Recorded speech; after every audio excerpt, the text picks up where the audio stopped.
Peace and love, and welcome to Not Church, Living in the Light, capital T, capital L. No dogma, no doctrine, mystical experience, yours and mine. I speak about mysticism. I am a mystic, but I speak about it with a Christian accent. Today, I'm out of state with my wife and my family celebrating our son's wedding. Woohoo! Today, find your life's purpose within. As our mystical exploration of the mystical gospel of Thomas continues. This week's sayings are numbers 10 and 82. If you feel pointless in life, maybe lost, or perhaps seeking your reason or your purpose for living, you've come to the right place today. Are you suffering from loneliness? So often our purpose is found in being with or serving other people. What if there is no one else? Sometimes we find meaning in our work or in our play. But what if there is no work or playtime is over? What if you never found your place in the world? What do all these things have in common? Lost in the world. We can fix that, or at least we can help fix that.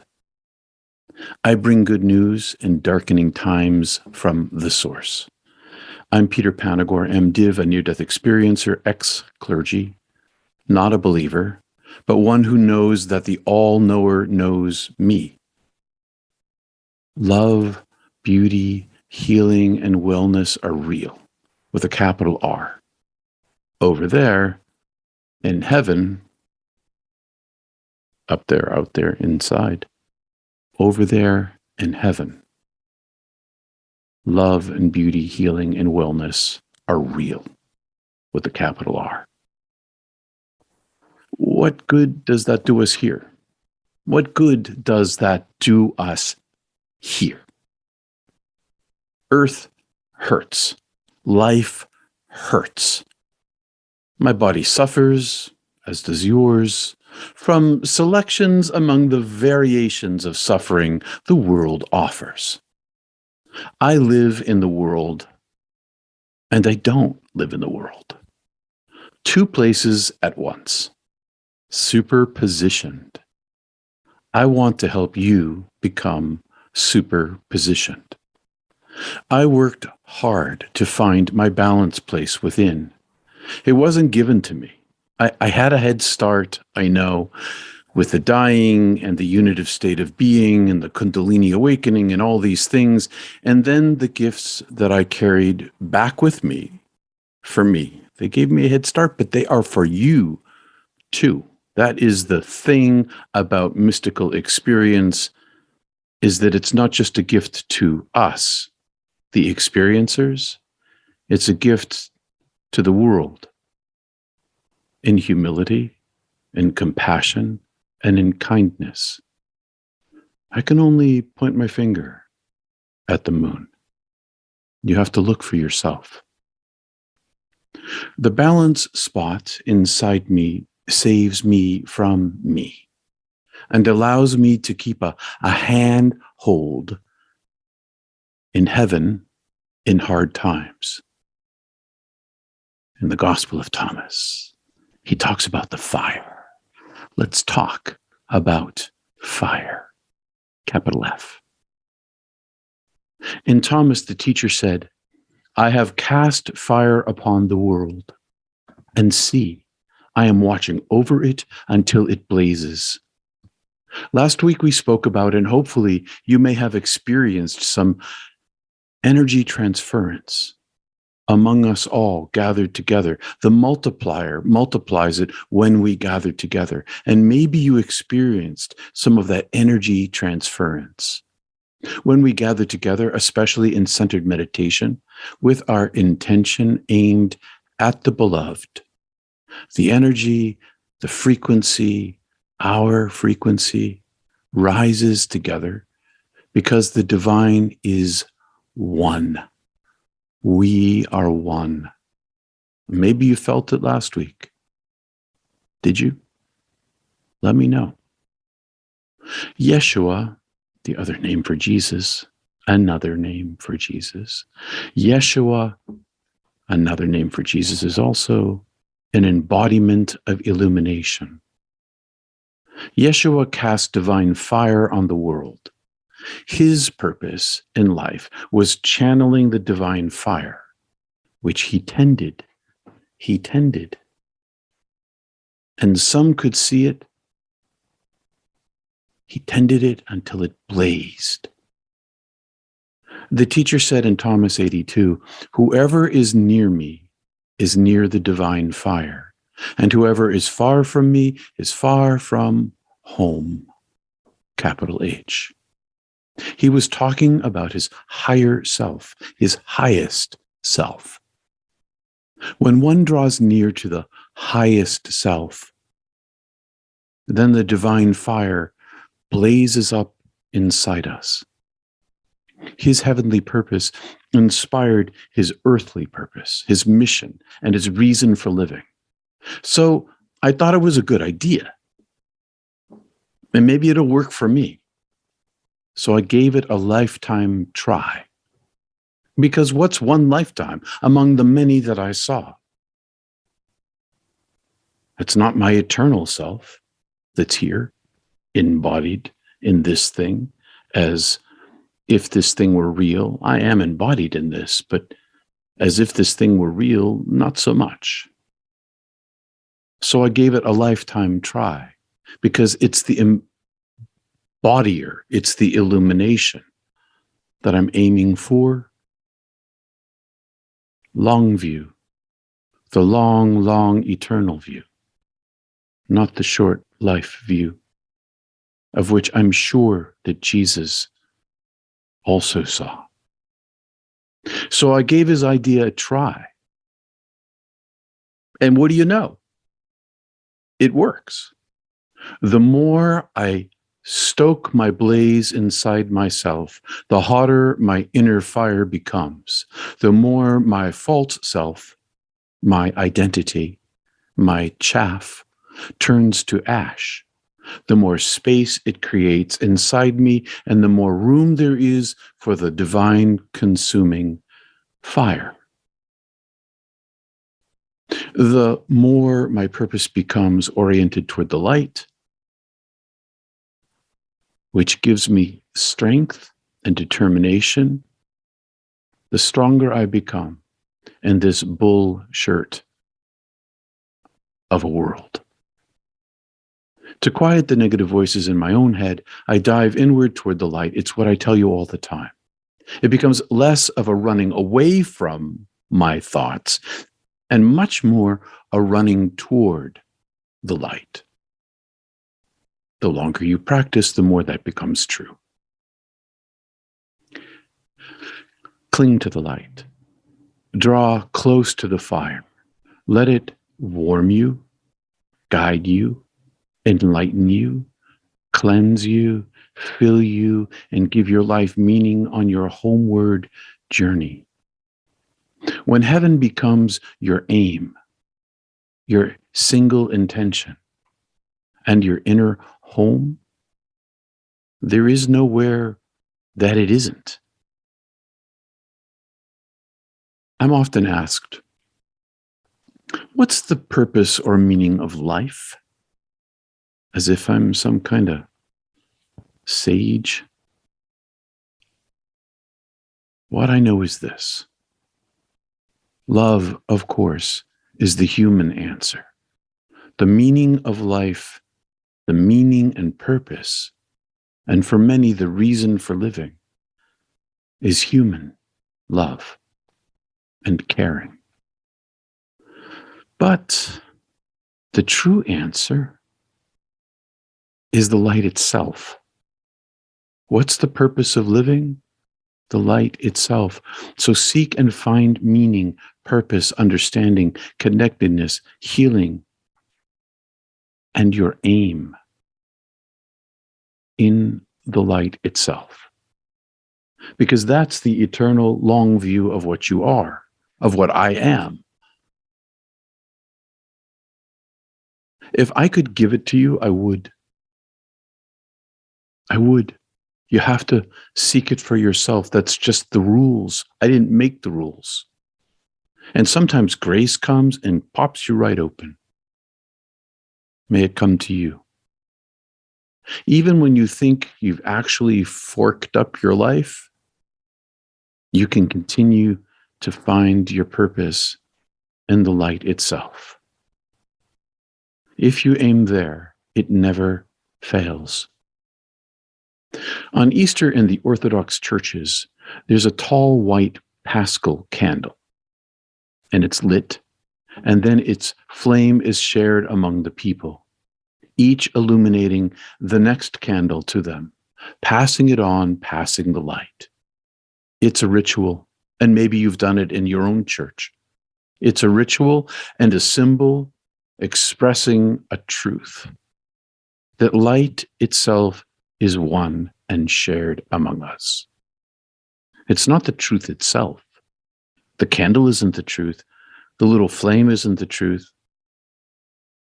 The truth is inside of the knowledge of the light itself, that the light itself is shared among us, and that we illuminate each other.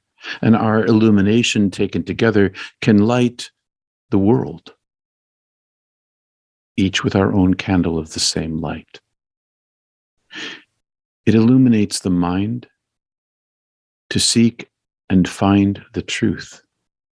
And when you finally see it, it ought to trouble you and make you marvel at the mystery suddenly appearing, illuminating your heart and understanding. And now you know it's always been there when that happens. The light lives within us, among us, and between us. So let's share for a moment.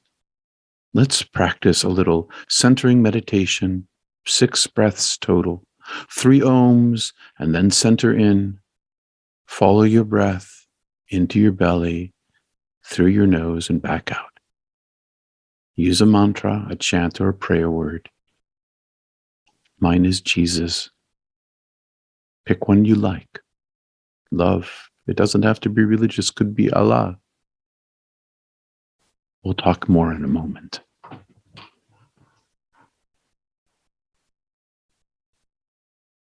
Join together our hearts.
My body lives in the world. Therefore, my worldly purpose gives my spiritual purpose orientation, form, direction, and meaning. Thus, the spiritual life is onefold and twofold, living superpositioned between heaven and earth, but the origin itself is union in one. Aim at the one and find purpose on earth. be superpositioned between the two. Way down in the golden goodness of your original self is a fire, an ember, a flame, golden. Blow on it with the breath of your soul. Focus with the eye of your heart. Bring it to brightness. What I learned along my journey.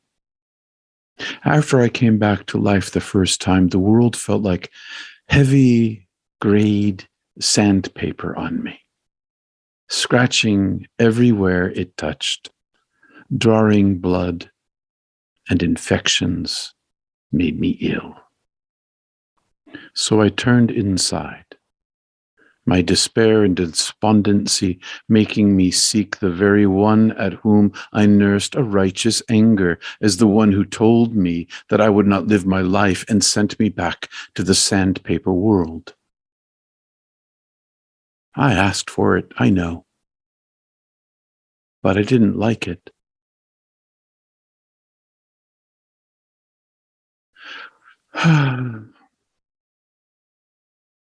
I heard that I could not live my previous purpose, my previous reason, or the meaning of my life that I had constructed. All those things went away. And I didn't want to be consumed by the divine fire. But I found myself like a moth drawing nearer and nearer to it, even as I rebelled and let it burn me up. I am still me, Peter, living in a body in the world. And I like having a body. I like having an outer life. I like to have fun and use my body to have fun. However, I still need a purpose in my outer life. And that arises from my inner life. So if you seek a purpose in your life, seek the inner life, and it will give you a balance, whoever you are, wherever you are, and whatever you do. Especially when you feel lost and alone, without a purpose, or even a reason for living. It provides a surprising footing in the world. This is the reason I push my own inner journey. The deeper I go within, the better grounding I have. Least you think this is theoretical. I was suicidal for a decade, 2 decades, praying for my own death because the purpose in my life could not be manifested here. I had to learn to do that. I had to learn to find the light within me and bring it out into the world in order to ground myself here. I found that by going deeper in, I got better grounding here. So pick a meditation practice of some kind and stay with it. I know it sounds like a lot of work. It is. But the benefits of it are eternal. And that eternity comes into the now. Head knowledge learned doesn't replace practice. Read every book. Learn all the techniques. But practice is the teacher. Find the answers inside yourself by feeling for the sensuous fire. The fire of life, of which you are made at the core of your being. It is your root self. Cling there. Thanks for spending your time time of your life with me. We mystics of the world are gaining a voice, and we will unite again soon. I'll see you on Tuesday for our Kriya Zoom. Link below. And thanks for subscribing and supporting Not Church at peterpanagore.love. And I'm always available to talk. Except for this week. Except for Monday this week. I'll still be flying home from my son's wedding. So no meditation on Monday. Peace and love, my friends. Thanks for being here. I hope you had a good chat. I'll see you soon. Namaste. Peace. Mysticchai Salon special. Today, Sunday, May 29th, 2022 at 11 p.m. Eastern Daylight Time. Join guest host Dr. Gilligan at Mysticchai Salon. Link below